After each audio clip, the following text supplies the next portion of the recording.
MasterChef Best Dishes of All Time. MasterChef has seen its fair share of culinary masterpieces over the years, but there are some dishes that were so good that left the judges speechless. Even Joe Bastianich, who has a history of hating almost everything he eats, totally loved these dishes, meaning that they are really good. So what made these dishes stand out from the rest? Let's find out. Here are some of the best dishes that have ever been served on MasterChef.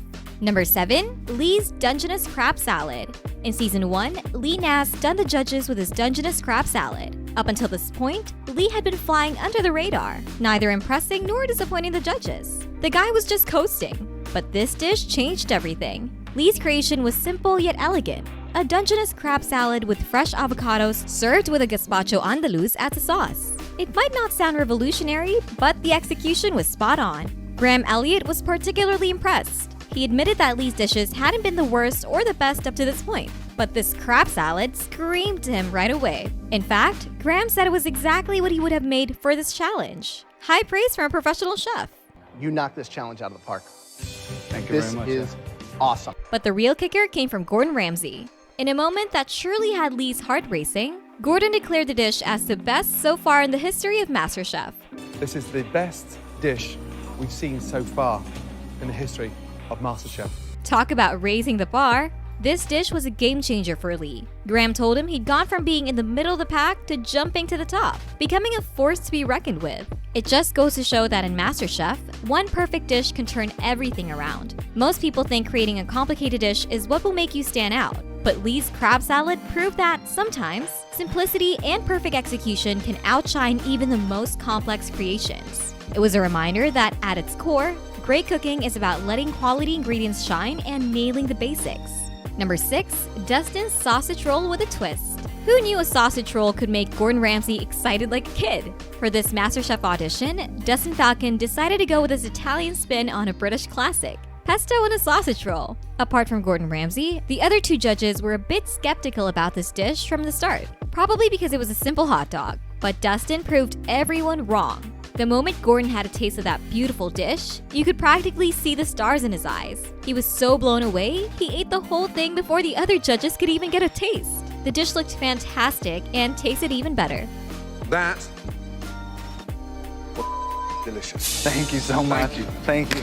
I appreciate that. Amazing. Sorry. That was amazing.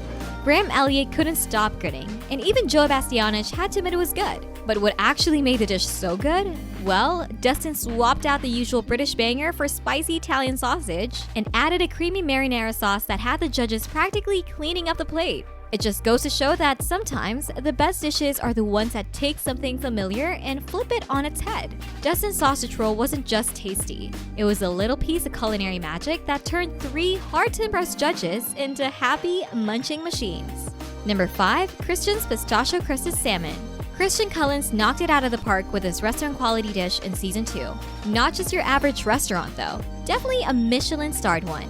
He served up a pistachio-crusted salmon with a strawberry balsamic reduction, laying it over asparagus, caramelized fennel, and roasted fingerling potatoes. Joe Bastianich was impressed right off the bat, calling it the most restaurant-ready dish of the day. The salmon was cooked to perfection, crisp on top, moist and translucent inside. What really set it apart was Christian's clever use of strawberries in the balsamic reduction, adding an unexpected twist that worked beautifully. Graham Elliott praised the even crust of pistachios across the salmon, while Gordon Ramsay loved how well all the components worked together. It was a dish that showed Christian's skills and creativity, proving he could hang with the best in the competition. It's not every time you see all 3 judges agree on a dish, especially one made from fish, because contestants mess that up a lot. Number 4. Elizabeth's Breakfast Lasagna. In Season 5, Elizabeth Colville stunned everyone with a unique spin to Italian cuisine with her breakfast lasagna. Now, just to be clear, this wasn't your average lasagna. It was packed with grana padano cheese, chanterelle mushrooms, and prosciutto. The dish had 5 layers, each carefully constructed with bechamel sauce, prosciutto, and a mix of chanterelles and more prosciutto. To top it off, Elizabeth served it with a side salad of baby artichoke hearts and capers marinated in champagne, lemon, and olive oil. Surprisingly, tough guy Joe Bastianich, known for his high standards when it comes to Italian food, was thoroughly impressed.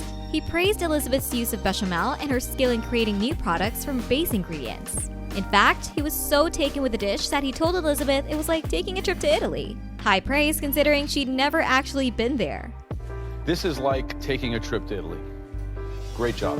This breakfast lasagna showed that Elizabeth wasn't afraid to take risks and put her own spin on classic dishes. It demonstrated her creativity and technical skill, making her a strong contender in the competition. Number 3, Johnny B's Lobster Crackerjacks. Johnny B, a carpenter by trade, threw the judges for a loop with his unconventional lobster crackerjacks in season 4. This bizarre combination of lobster, popcorn, nuts, and caramel served in a cocktail glass had the judges, particularly Gordon Ramsay, raising eyebrows from the start. To be fair, lobster and popcorn is not exactly a classic pairing, but Johnny's confidence was infectious. He even used a beer bottle as a rolling pin, giving the whole presentation a laid-back, beachy vibe. When it came time to taste, the judges were in for a surprise. Gordon, despite his initial doubts, found himself saying, "It actually works. It's bizarre." He ended up giving a resounding yes, calling it absolutely delicious in a very weird, exciting way. Graham and Joe were equally impressed, though Joe warned Johnny not to rest on his laurels. Joe, this is like MasterChef, so you're gonna have to cook Italian and Asian, and we're gonna put you through challenges. Is this like a little trick you come here and try to dazzle us, or you got what it takes? I don't think it's a trick. I think I have what it takes.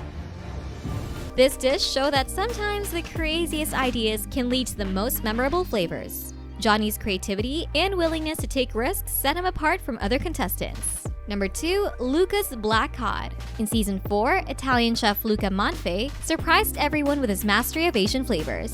His pan-seared black cod with shiitake mushrooms and snap peas was a game changer. The star of the dish was the glaze on the fish. Gordon Ramsay compared it to something you'd find in the best Japanese restaurants in the world. High praise, especially considering it came from an Italian chef. Joe Bastianich was particularly impressed, telling.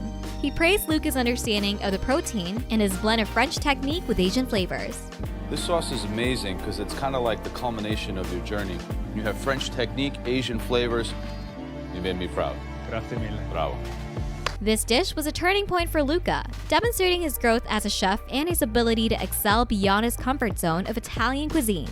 It also proved to the other contestants that he was a serious contender in the competition, capable of surprising the judges with his versatility and skill. It was daring, but absolutely worth it. Number 1, Reynold's White Noise.